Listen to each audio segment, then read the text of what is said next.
চাঁদের এমন রূপ খুব কমই দেখেছে বিশ্ববাসী। মঙ্গলবার রাতে বিরল কমলা গোলাপি আভার স্ট্রবেরি মুনের সাক্ষী হল বিশ্বের বিভিন্ন দেশ।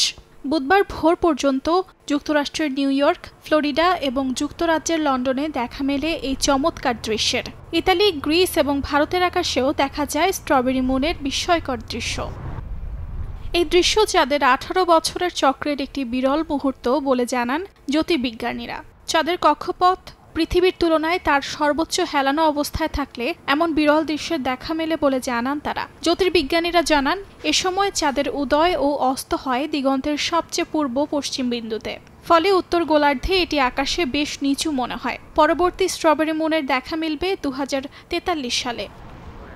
তবে স্ট্রবেরি মুন নামটির সঙ্গে চাঁদের রঙের কোনো সম্পর্ক নেই। নামটি এসেছে ঋতুভিত্তিক ফল পাকার সময় থেকে। স্ট্রবেরি মুনকে বার্থ মুন, হানিমুন বা মিড মান্থ হিসেবেও ডাকা হয়।